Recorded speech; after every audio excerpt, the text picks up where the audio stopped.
We are now live on Facebook, so welcome to this month's Q&A session. Welcome, Mariana. It's lovely to see you. And we can't hear you at the moment, but I'm sure that will be rectified in time. Can you not hear me? Yes, perfect.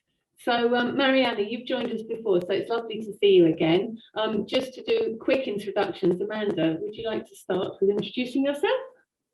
Hello, my name's Amanda, and I am the Relationship Manager for ANLP. And Nina? Yeah, Mariana, we know each other. I look after memberships and accreditation and support Karen. Which is needed at the moment with the conference especially. And I'm Karen, I'm the CEO. Obviously we're on Facebook Live as well, so it's for their benefit as well as oh yes, of course, I forgot. I think we're on Facebook Live. Yeah, I'm watching it right now. Excellent. Oh, brilliant. So welcome, Mariana. What questions do you have for us? Thank you. I feel a bit intimidated, 3-1. Are there other people on Facebook who are asking questions, or not yet? There may be in time. Okay, not yet. But I always have questions, so I will keep myself entertained. we love the questions, and we've also got some topics that we in case nobody turns up, we've got some topics lined up to talk about anyway. So, but please go ahead with your questions first. Excellent. So one is, I just want to give you a feedback on that first Zoom session that was offered through the ANLP conference thing. NLP conference, that's separate to ANLP. Okay, thank you. So that's great. Okay, so then you have nothing to do with it? No, we host it, but we do deal with the conference, all separate things, in a sort of separate forum. However, if you wanted to give some feedback, I mean, that was our first trial session. It was a test session, so okay. Do bear that in mind. We have been receiving a bit of feedback that the presenter wasn't sitting close enough to the microphone, so they couldn't be heard all the time, which was really useful feedback. And our host kept reminding the presenter to come closer to the mic. But that's certainly something that we will be reminding all presenters about. So if you've got any other feedback other than that we're aware of. No, that was the one, and I basically left because I couldn't hear it. So it was just very frustrating not to hear what the person was saying.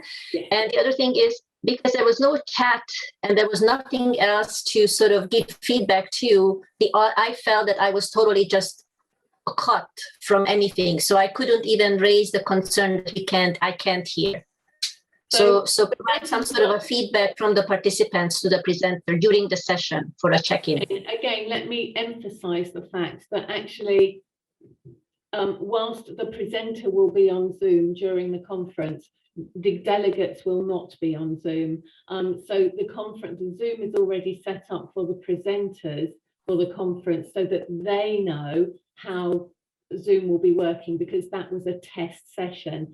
When it comes to the real conference, you won't be entering the conference through Zoom. You will be entering the conference through our conference platform, and all the chat facilities and everything are available on there. So again, it's just because this was a test session that it was very much for the presenter to be able, and the hosts to be able to test how things were working from that perspective.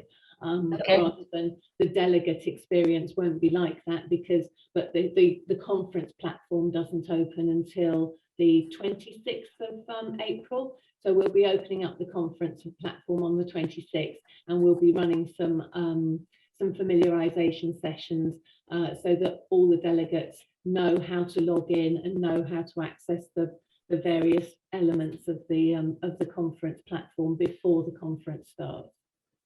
Okay, and wasn't there another date for sign up? That I remember something that if I want to select which sessions I want to sign up for that conference.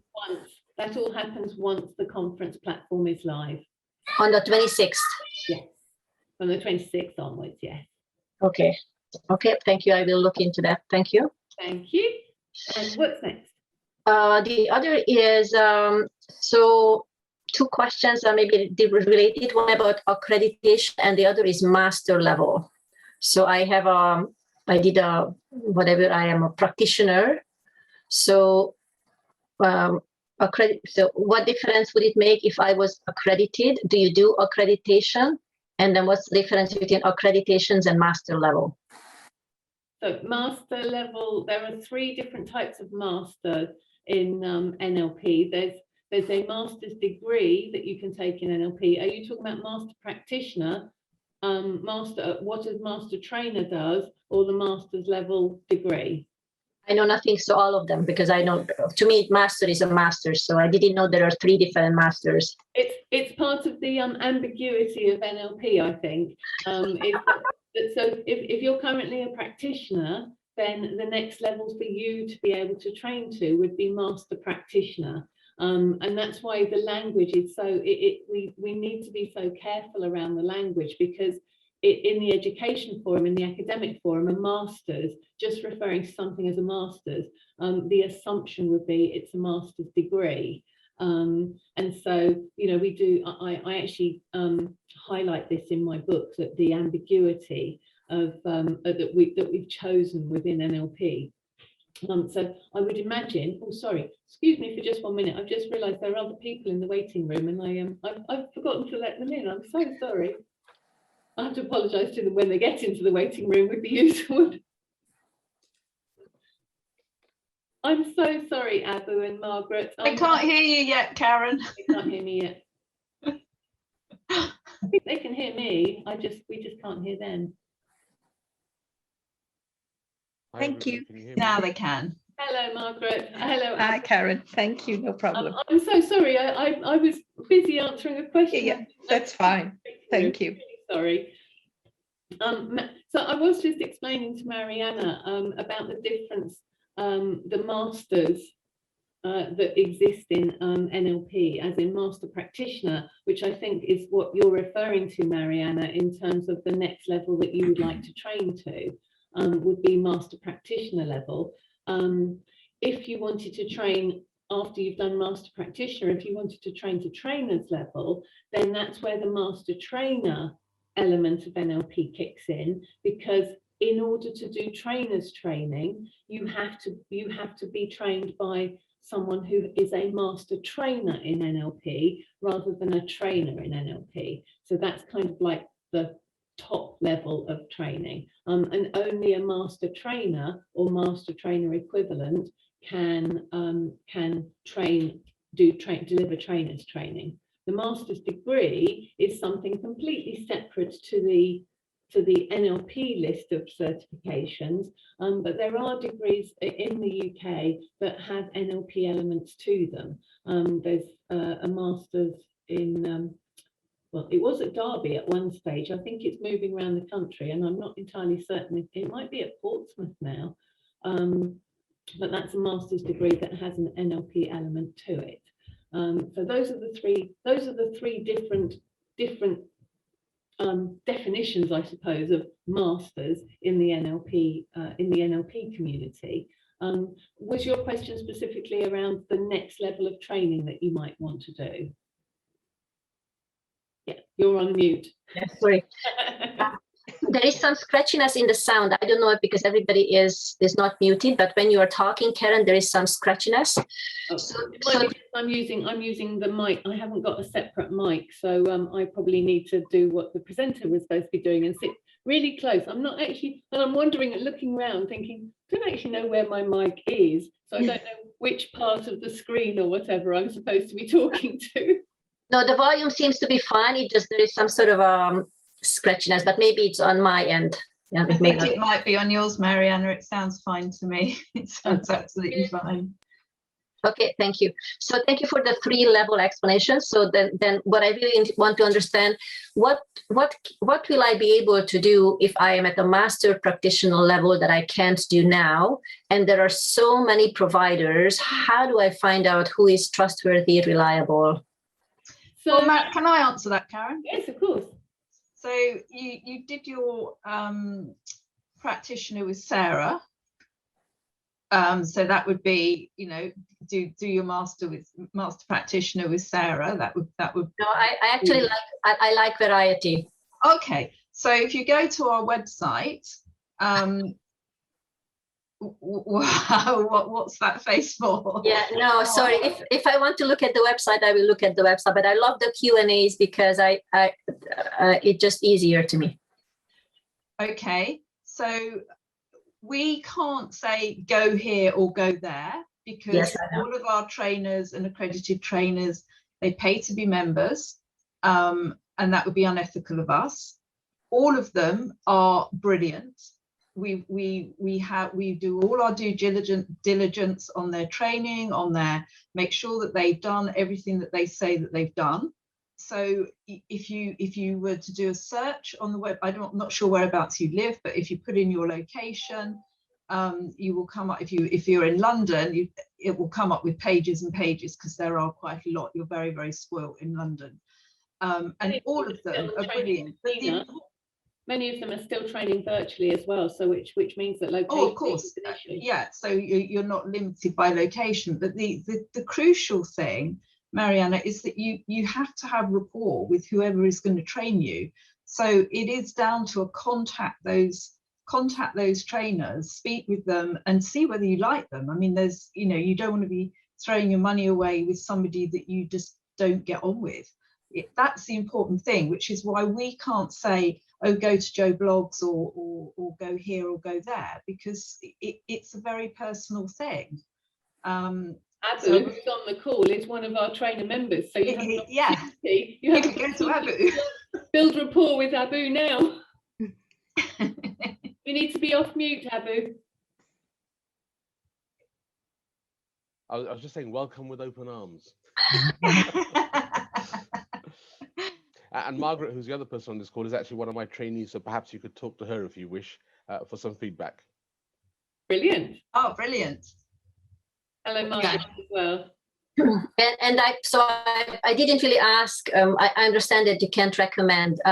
It was just I didn't know how to find myself in this jungle of so many people offering. But now that you explained that on your site, everybody who's on your site became a master through you, that gives me some assurance. So they haven't become trainers through us because we don't offer training. That would be unethical if we were to offer training, because we'd be competing with our members. However, as Nina says, we do check all the credentials of all our trainers. The accredited trainers actually have their courses checked as well. So we check the credentials, i.e. that all the trainers that are members of ANLP, they are bona fide trainers. They also have to, as Abu will testify, they have to provide testimonials to us in order to gain their trainer membership. The accredited trainers, in addition, have actually had their courses specifically checked by one of our accreditation team, who are their peers, basically, are also trainers and master trainers. So it's peer reviewed. They're peer reviewed. Check their courses and everything. So that's so the minefield. You are quite right, Mariana. There is a minefield, which is why our recommendation and due diligence is select somebody from the website, because we've done the checks for you already. Where there's also a lot of guidance on the website as to how to choose a good trainer, what questions to ask, and as Nina quite rightly says, it is down to so much more than just location. The benefit of doing training once you're outside of the school system is that you get to choose your teachers. The difference between, you asked about the difference between what you can do as a practitioner and what you can do as a master practitioner. That very much depends.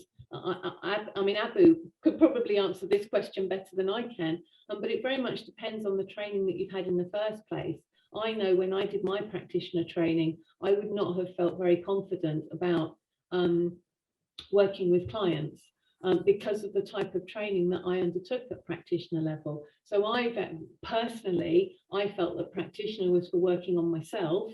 And when I then did master practitioner, I felt a lot more confident and was able to, I felt more confident about potentially working with clients at that point.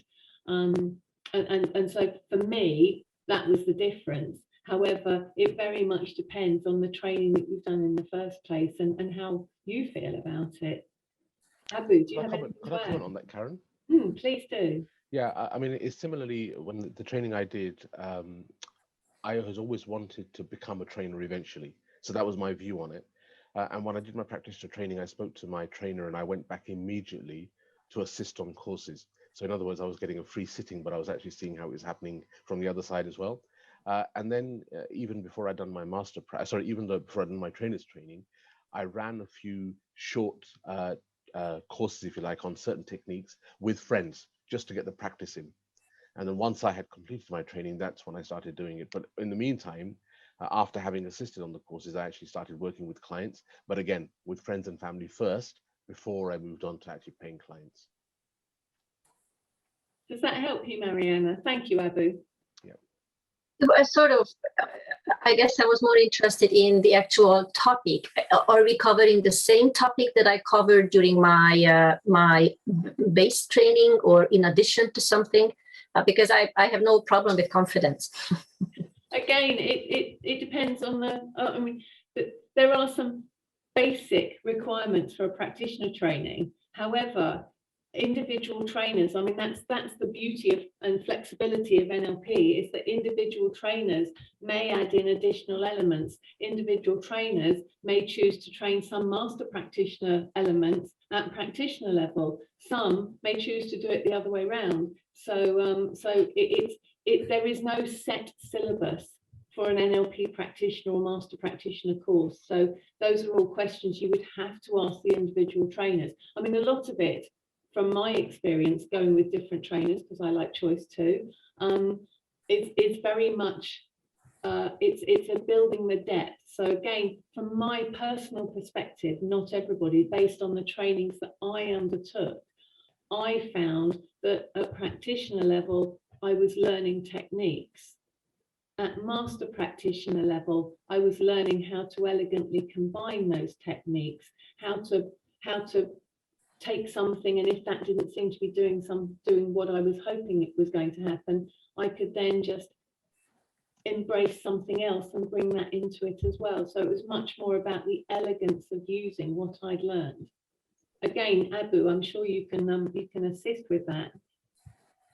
Yeah, certainly. Again, as you quite rightly said, Karen, all trainers will have their specific topics that they teach. For example, in my practitioner course, I don't teach hypnotherapy, whereas others do. And a simple reason I don't do it is because I offer that as a separate course, because some people don't want to do NLP and hypnotherapy. They just want to do hypnosis. Whereas in the master practitioner, I will actually include hypnosis, even for those who may not have done it previously, because for me, it makes more sense doing it with the master prac because of the language that's involved and the techniques that are involved. So yeah, it is really down to individual trainers. And I've been training now for nearly 12 years. And so my course is now being whittled down to what is on demand from my students. So what people want to learn from me is what I teach. I could teach a lot more. I could have more techniques in there, but it doesn't make sense to do that because what I'm offering is what people are really happy with when they finish. And again, I have two of my trainees on here. If they wish to comment on how they found it, that's up to them. But yeah, that's how it works.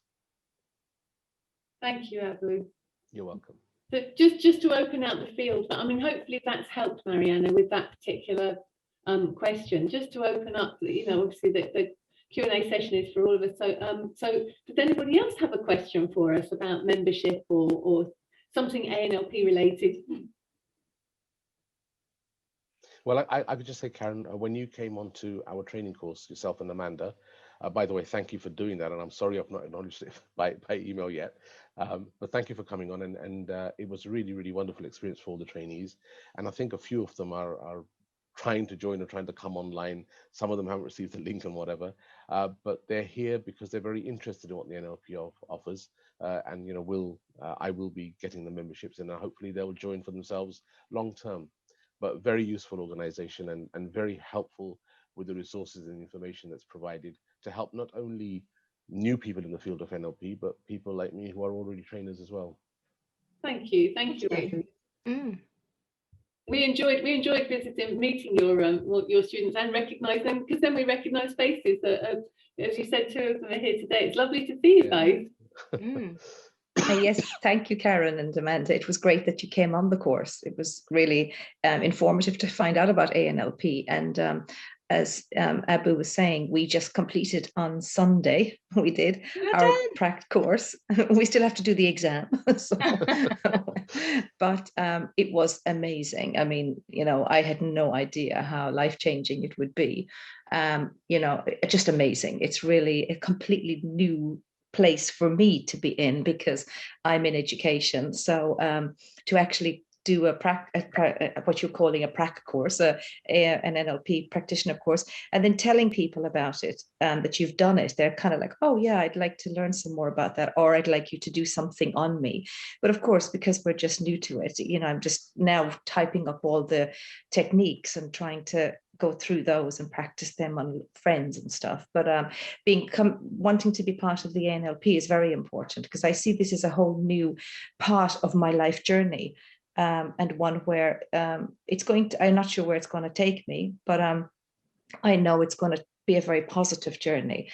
And I'm not sure about doing the master practitioner yet, but if I do it, it will be with Abu for sure, because he has an amazing way of teaching, you know, which is amazing. Actually, he just really on online, you know, and we never I didn't know how it was going to manage online because we're having to practice techniques and so forth, and to practice them in our breakout groups was phenomenal. You know, you really felt like you were part of the technique, and we were. I actually had personal experiences during the techniques, so it's really beautiful, and I'm looking forward to becoming part of the ANLP, and also to you know, be involved in these chats and times where we can get together and ask questions. And I'm sure as I go along, there'll be more questions, and possibly very stupid questions, although Abu said there's no such thing as a silly question. We say that as well. I mean, the number of trainings that I've been on in the past, you know, and I'm sitting there thinking, I'd really like to ask that, but I'm going to look so stupid for not understanding. So yes. And you know, I've learned over the years there is no such thing as a stupid question, because what you're asking is probably what half the other people in the room are thinking. Absolutely, absolutely. And I think what you just said earlier on about rapport, I think that's so important. We did a lot of work on that during the course, and we couldn't believe that the whole group just had an amazing rapport, because we were all looking at each other on these little boxes thinking, oh, I don't know if I'm going to get on with that person or whatever, you know. And then as we were put into breakout groups, it was just there, you know. And that's the quantum communication, which we learned on the course, which was fantastic, you know. And this time last year this time last year we'd kind of just suddenly launched ourselves into a virtual training world, because the world was crumbling around everybody. Yes. At the time. I mean, thankfully we're starting to come out the other side now. Yes. And I think the speed with which trainers, you know, people like Abu and all our trainer members, and the speed with which they adapted their training, put in the hard work that was required to, you know, the background work that these guys, all our trainers have done, all the trainers have done to create the virtual versions of their courses, and still ensure that it's, you know, it's a safe environment and all that sort of thing. And we worked with a group of trainers. We were working with a group of trainers this time last year to pull together some virtual training criteria, because up until that point, they'd very much been you know, actually NLP is very experiential. It needs to be experienced for real. And I think that sudden understanding, Abu, and Nina and Amanda and all of us really, because you've trained in a virtual environment, but that understanding that actually for real and live don't have to be the same as standing next to somebody in the room. Yeah. You can still get that experience at the same depth. It's much more about actually the opportunity to interact for real, the opportunity to be doing things like this. It's real, it's a live environment, and that's actually what's key, is training in a live environment where you can still ask questions of the trainer, you can still experience with your colleagues in the virtual room, you know, the techniques and everything like that. And you've been brilliant trainers out there in Facebook world, and Abu here on the screen. You know, you've been amazing in what you've done to ensure that your delegates, your students, so I'm in conference mode, delegates, your students can still get that rounded experience. It's amazing what you've all done. Thank If I you. could just say something, sorry. Margaret, you were saying about you know, practicing, and one thing that we do have on the website, which you can access already even before you have your membership, are the practice groups. And Abu, actually, are you running yours at the moment, Abu? I know we put it up and then we held it and then we put it up again. And Yeah, I was actually planning on doing an in-person practice group, but then obviously the third Yeah. lockdown happened. But I'm actually now launching one next month. It's going to be online first, and then Right, if the okay. opportunity arises, we're actually going to turn it into in-person. So there are loads on the website, and most of those again have switched to being virtual. So, you know, if you wanted to, you could do one every night of the week probably, or around the country. But they are, yeah, yes, exactly. But they are also a great Brilliant. place to practice. Yeah. To practice. That would be great. Yes. No, I was going to say as well, and like Mariana was asking about master practitioner, and we alluded to, well, we didn't allude, we said so, the difference between the trainers. The practice groups run very differently as well. So some practice groups are specifically for practicing, and they might focus on a particular technique each week or each month. Some practice groups actually encourage sort of greater depth of training, and they bring in a speaker or something like that, a presenter, to focus on something in more depth or from a different angle. So as Nina said, you know, you could potentially be attending a practice group every day of the week, and they will be different. And as Mariana said at the beginning, you know, it's about choice, and that's the amazing thing that this virtual world has given us, is so much more choice. So if you really want to go to the practice group that runs in New Zealand, you can. Yeah. Quite a late night. Yeah. Karen, got a couple of things from Facebook. People are watching. We have 9 watchers at the moment on Facebook. So hello to all of you. Sandra is saying hello. So hello, Sandra. Sandra? Hello, Sandra. Debs has commented about the training online and said she's really enjoyed training online as well. And we've got a question from Tabiso. Is a modelling project a must for a master practitioner? I thought this to be a great benchmark. However, it does not seem to be consistent all round. Very good question, Tabiso, as expected. And sadly, I think my personal view is that modelling projects should be a mandatory part of master practitioner. They are, as Teresa says, that, you know, they are a really valuable part of training, and I know that because we did do a small modelling project on our master practitioner training, and then when Cash did his master practitioner training, and the depth and the breadth and the everything else that he went to in his modelling project really opened my eyes as to the benefit of doing a modelling project that is broad and deep and everything else. And the enjoyable thing about modelling projects is, of course, that, you know, most often it's a student's opportunity to apply their NLP to something that they are really interested in. So yes, to be so, it would be amazing if it was mandatory on all courses, and it's not. Sadly, it's not. And again, as we were saying at the beginning, you know, the things that people will focus on in a master practitioner course do vary widely. So it is up to you to find what are the things that you're specifically interested in, because master practitioner is a lot looser, if you like, than practitioner in terms of what is the content that's going to be included. And it is the trainer's opportunity to potentially include, as Abu says, he includes hypnosis at master practitioner level. Sometimes some trainers include things like clean language, timeline therapy and all that sort of thing. They can be pulled in as additional elements. Some people, I've seen some people have done provocative coaching and things like that as part of the modules of master practitioner, because it is about extending that knowledge and learning how to weave other things in. If NLP were regulated, I'm sure modelling projects would be part of Master Practitioner.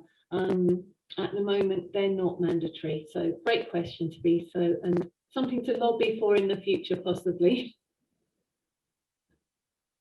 So do we have any more questions?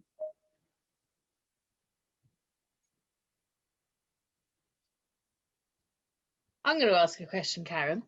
Don't we have a very exciting opportunity within ANLP at the moment to come and work with us? Oh, yeah.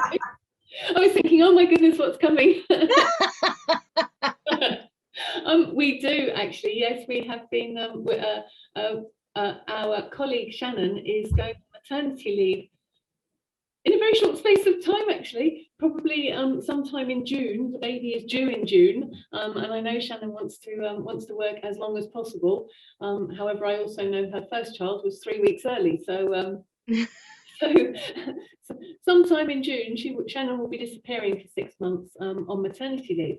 So we are looking for, I mean, Shannon does loads of things, but the main thing that she does is she's our social media coordinator. She creates all our social media.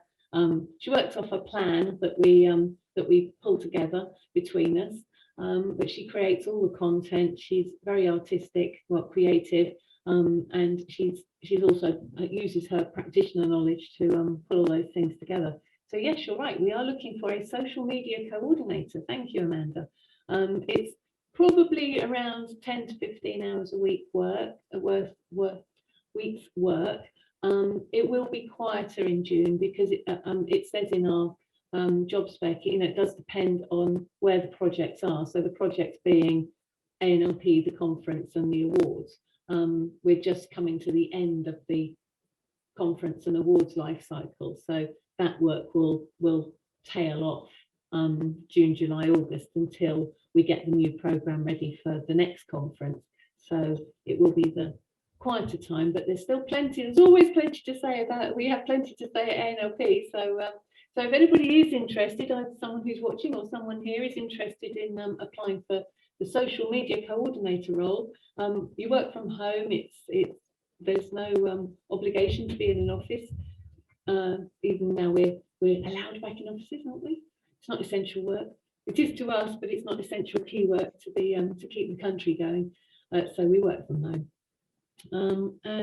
If you're interested, please do drop us an email to admin@anlp.org. There is also a news item on our news page, and maybe Amanda afterwards we'll put the link in the Facebook group. And yeah, it would be really lovely to find someone.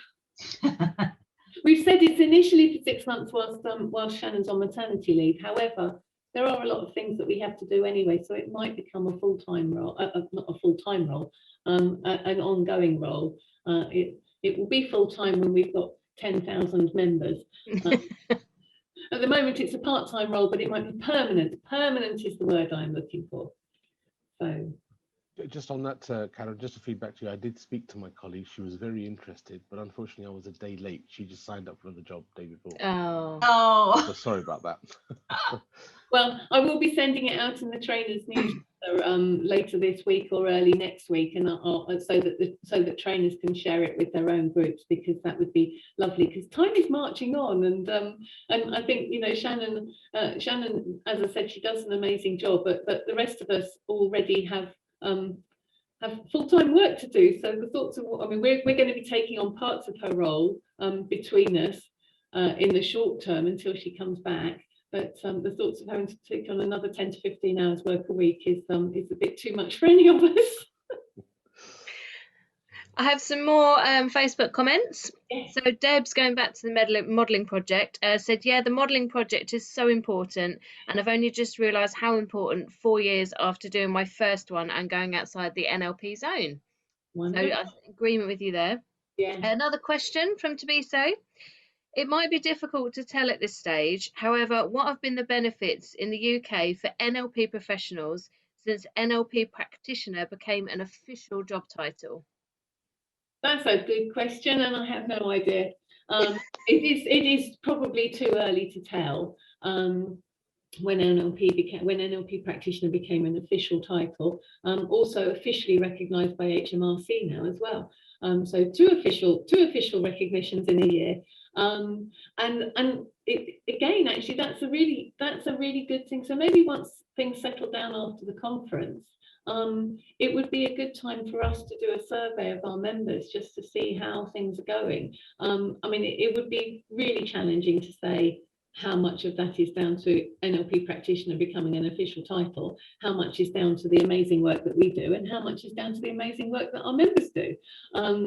So, you know, pinpointing the difference that makes the difference, I think, in something like this is actually going to be quite a challenge. But it's a really good question, and I will make a note that we haven't sent out a survey to our members for a long time, so it might be fun to do that after the conference. And just think of some sensible questions to ask people rather than what's our customer service like. So good question. Thank you, Tabiso. Sorry, I'm just writing down. So anything else, Amanda? Not from Facebook. No. Any other questions online? Selena, I know your video's not working, so we're talking to your name at the moment, but I know you are still listening, so I don't know if you have any questions. Yes, I am. I'm here. I'm listening. No, some great questions already asked, and the modelling project it's something I've not heard of before, so I've probably missed out on when you were explaining what it is. It does sound really interesting and definitely something up my street. So I don't think I actually explained what a modelling project was. Again, they vary quite widely. Cash, when Cash did his modelling project, he basically had to take something that he was interested in. It's about modelling excellence, effectively. And what Cash did was, we were school governors at the time in secondary school, and one department in the secondary school always seemed to outperform the other departments in the school, but also outperformed on the national average for GCSE results and A-level results. So what Cash did for his modelling project was he asked the school, because he was already DBS checked and everything like that, so from a safety perspective it was okay, and he was a school governor. He asked the school if he could interview the head of the department, the head of the relevant department, and some of the staff to see what they were doing that was making a difference to their results. What were their beliefs? What were their values? And he really dug down deep with the questions. And he recorded the 3 interviews that he did with the various staff, and watching them back afterwards. I mean, he interviewed them all separately. Watching them back afterwards, they had very similar mannerisms. They shared the same values, and he then honed in on basically what was the difference that was making the difference, or what were the differences that were making the difference between that department that was creating the success in that particular department. And then he had to write that up as a report, as part of his modelling project. He actually had to write that up and then give a presentation on it as well, as to basically how was this particular department, what were they doing, what were the differences that made the difference to this particular department performing so well at secondary school. So that's where the elements come in about being able to apply NLP or take NLP out into the real world, so to speak, because of the value of doing that. We've started featuring some of these modelling projects in Rapport. So Selena, if you have a look at Rapport on the website, then some of the modelling projects, we have one in each issue. One of the first ones that we did was about singing. And it's lovely that people hone in, and some of the modelling projects have come from Sue Knight students, and they've been doing some amazing modelling projects. So we've been featuring some of those, but that's an easy opportunity potentially to get featured in our magazine, because we're taking these modelling projects that are being submitted to us and then publishing them in future issues. Interesting. Thank you for answering that. Selena, can I just say, Selena, that if you wish to assist on my master prac as you just did on the prac course, then you'll have an opportunity to do a modeling project, because I do one on my courses, on my master prac course. So you do one on master prac, really? I've done I know what the modeling is. I wasn't sure whether the modeling project was something to do with perhaps supervising Right. an existing NLP practitioner. Oh, I see. So Yeah. I just wanted clarity on that.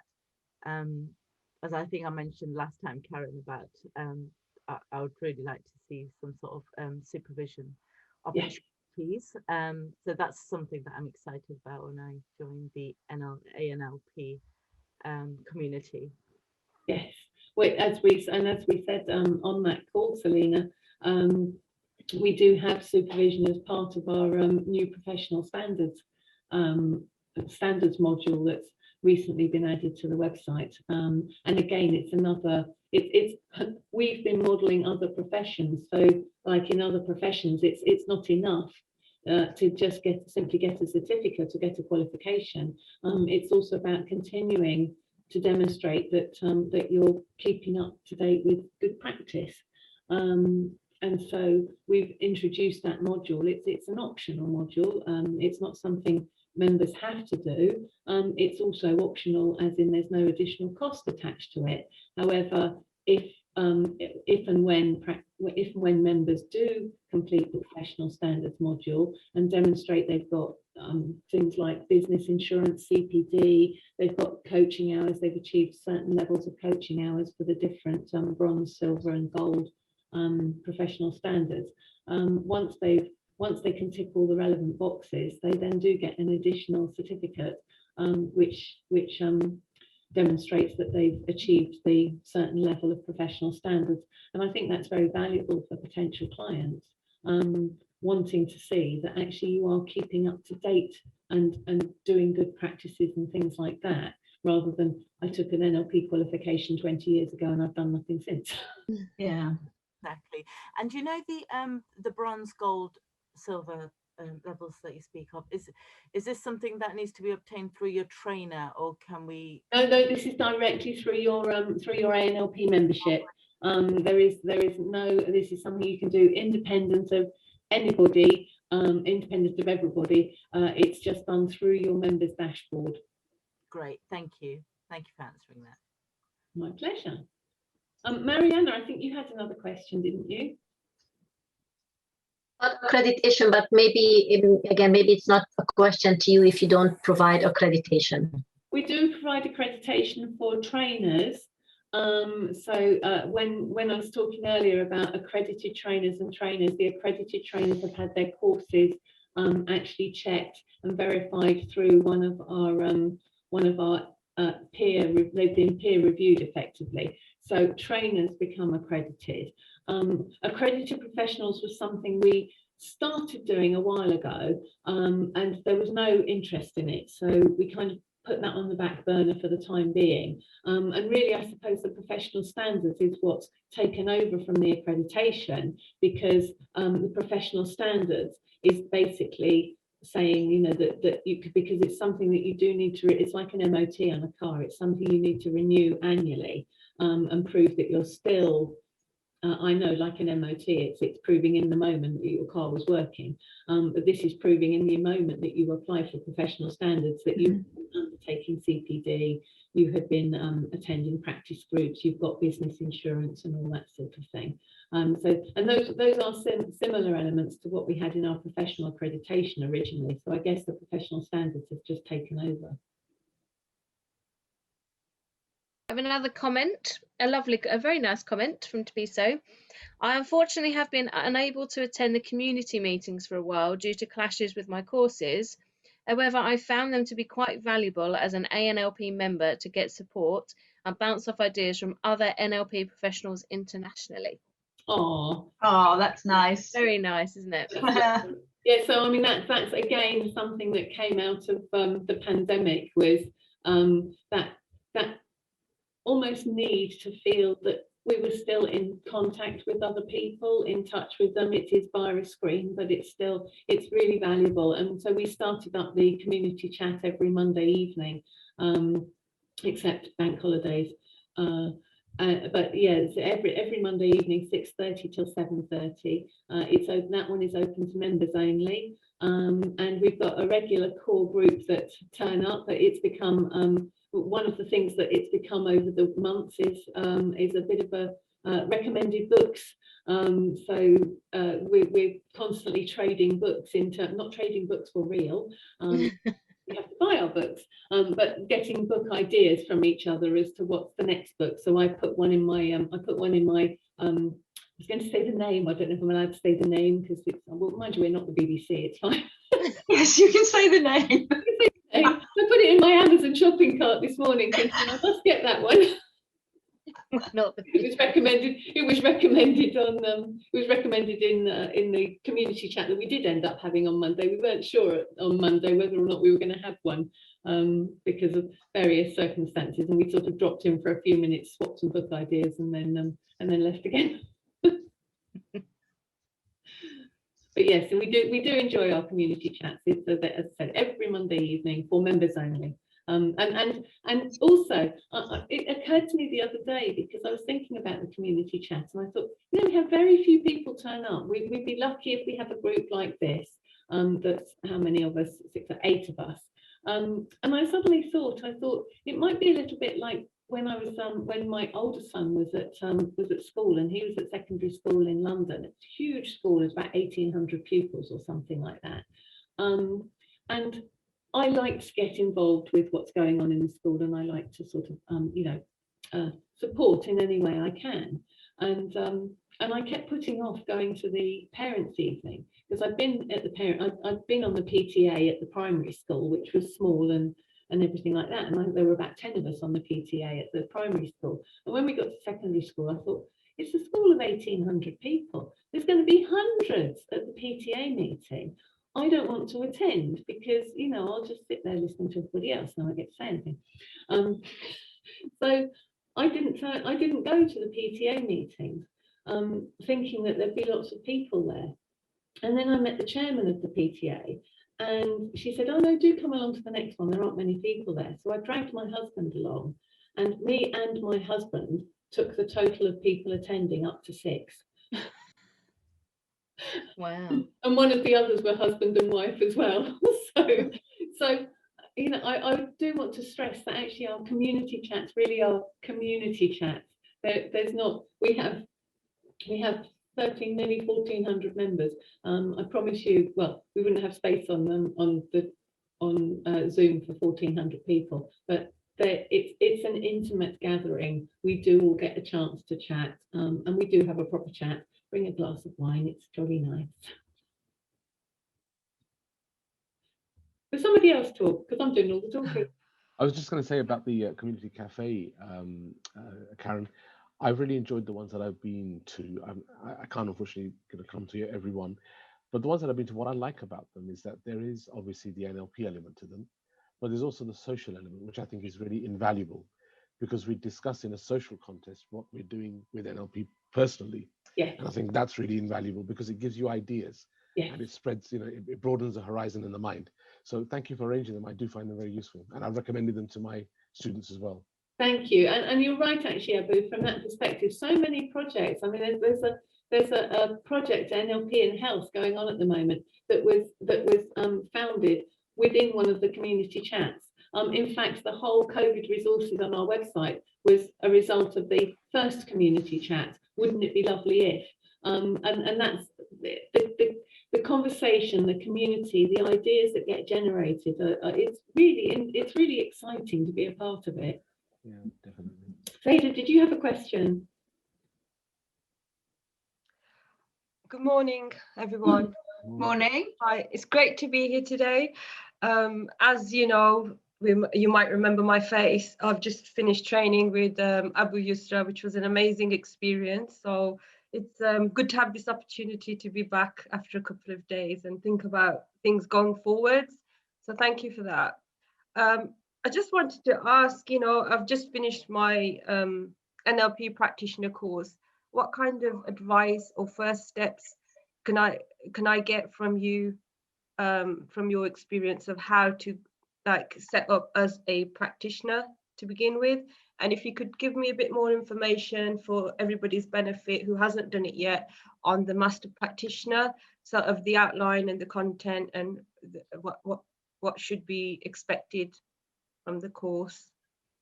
So setting up as a practitioner, there are many resources on our website. Some of them are locked for members only. Some of them are actually there. So if you look under the section, in fact, if I just, I've got Facebook open at the moment, and I'm thinking, oh, right. So what I will do is I will share screen. I'll share screen for a minute, because if you go onto our website, right, can you all see the website now? Yep. Excellent. So under the resources section on the website, there's actually an entire section on best practice guidelines. And these are actually not locked. You can see these are the areas that are locked for members only. These are open to everybody. So all of these would be a really good place to start, is looking at the best practice guidelines that we put on the website. The other thing, I hesitate to say this, I'm thinking, but there's nobody else potentially on the call that could say it. Another good place, if you want a really affordable, cheap way of getting some guidance on how to set up your NLP business practice, there is a book called The NLP Professional. The reason I hesitate to say it is because I wrote it. And I don't feel very comfortable saying something about me personally. However, I am aware that so many people have fed back in both the coaching world and in the NLP world that they found the book a really good grounding for setting up a business. So it would be, even though I feel uncomfortable saying it, it would be remiss of me not to say it. So I've said it. So let's move on quickly from that. Master Practitioner. So as we said to Mariana earlier, it's very challenging. Practitioner, there are some basic core elements to a practitioner course that are sort of more laid down. When it comes to Master Practitioner, it's very much, there's much more freedom, I guess, around how people run a Master Practitioner course, and whether they choose to deepen what they're learning from practitioner, teach more about linking the techniques, bring in other elements that are NLP related, like clean language, like Abu does with hypnosis. It's much more open, the course of and as we were also talking about earlier, modeling projects I think are really great and not mandatory. So it's those sorts of things that you're potentially looking for in a practitioner course. I have to say, I did my practitioner course with one type of trainer, and I did my master prac with another, and my trainer's training with a third. So I did 3 different schools of NLP, if you like. And I had to work really hard on my master practitioner course to catch up with all the things that I hadn't picked up or been aware of learning in my practitioner course. So I think choice is good. I also think there are language, I mean, we're in the field of NLP, it's all about language. There are language differentials between different schools and things like that. And I know this, because all the ANLP, all our ANLP colleagues are NLP trained, and we do encourage, I mean, obviously being the association, it's fair that our guys train with a variety of different people.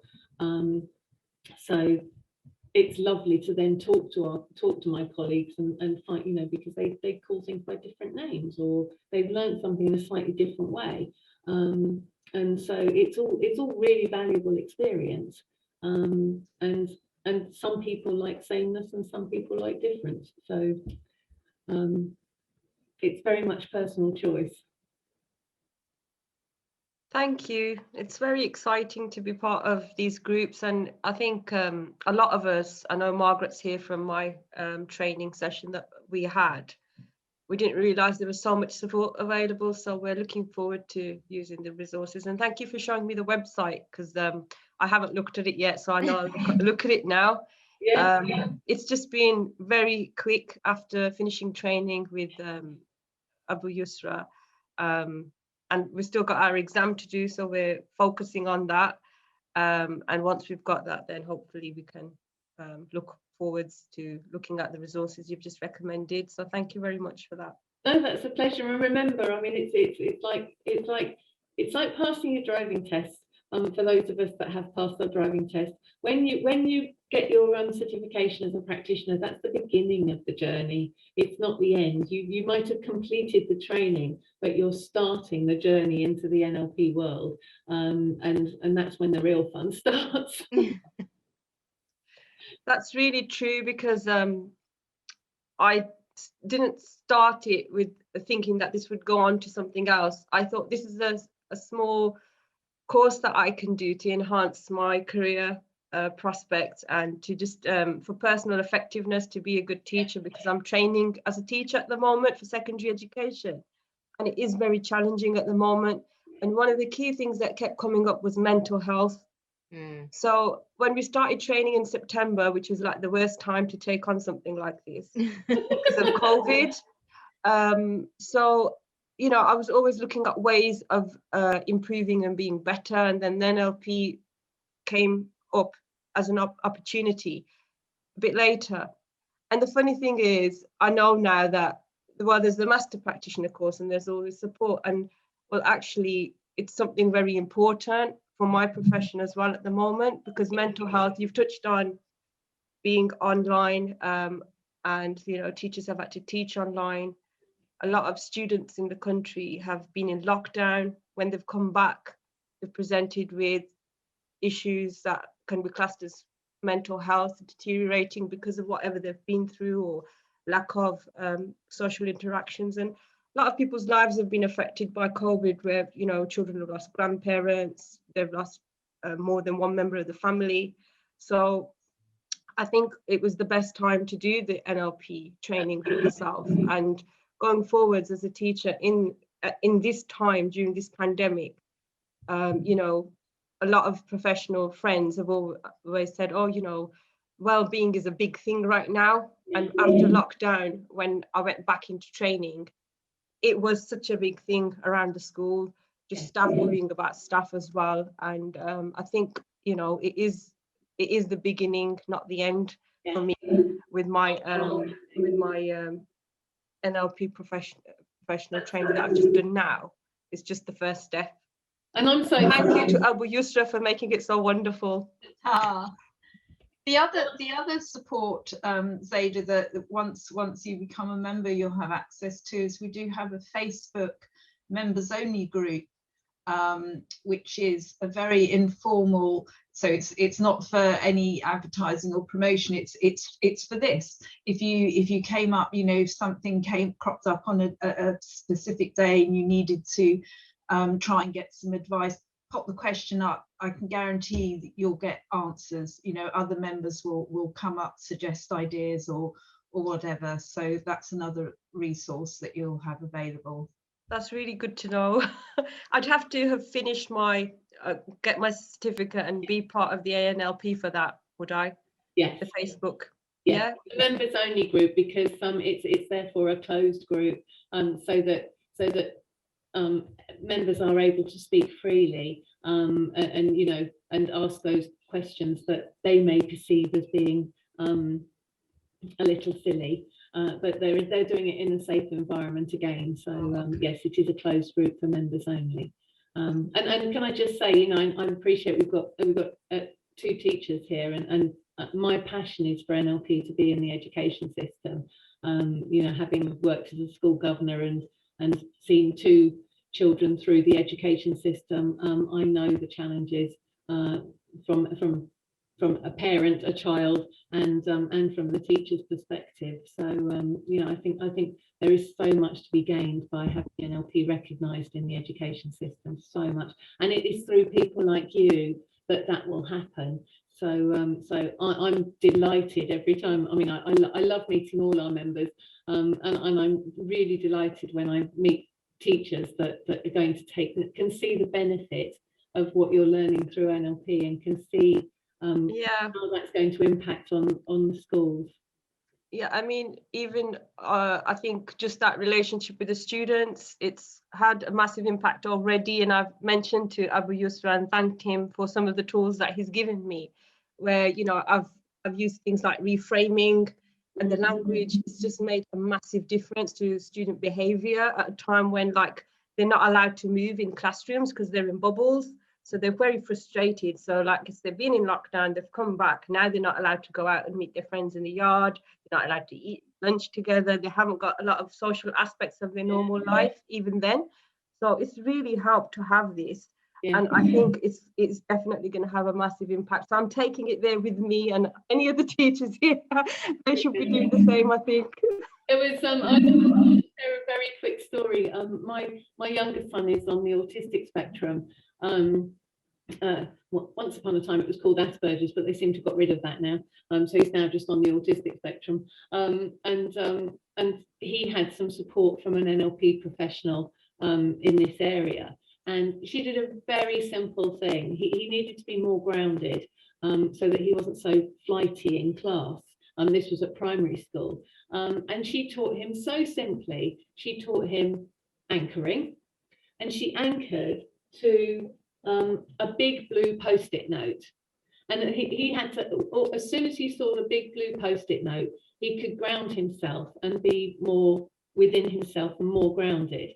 So my task as the parent was to take the blue post-it note into school and ask if he could have it on his desk, because that was what was going to enable him to be more grounded. And so I proudly took the post-it note into school and said, I had to go via the headmistress and said, could he have this on his desk? And the answer was a flat no, it being a post-it note. And so I asked the reason. For not having the post-it note, and it was because everybody would want one then. And I was kind of, well, give everybody a blue post-it note. It would be fine. Give everybody a blue post-it note. But the impact it will have on my son will be really noticeable in the classroom, which presumably would be of a benefit to the teacher and all the other students. But it was not allowed. I didn't even say it's NLP or anything like that. It's just, here's a blue post-it note that's actually going to help my son calm down in class. But so the value to having NLP recognised in the education system is huge. Really huge. And yes, to answer your question, it was Olive Abbey. So yes, I've just noticed the time. It's 11:05. So are there any more questions on Facebook, Amanda? No. Although Tabiso said, welcome to the global NLP community and all the best for your exam. Ah, isn't he lovely? Thank you. Please thank them. Thank you. Biso is our ambassador in South Africa. So he's joined us from South Africa this morning, which is lovely. It's a good time for him. So thank you to Biso. Thank you everybody for being here this month. We do the one next month. We're actually running our not on as a Facebook Live. We're actually running our Q&A session for May. Is going to be part of the conference. So so we will be running a Q&A session at the conference.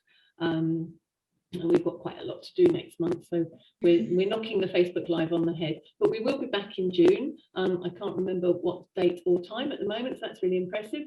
So oh, Amanda's going to look it up. I am. Going in.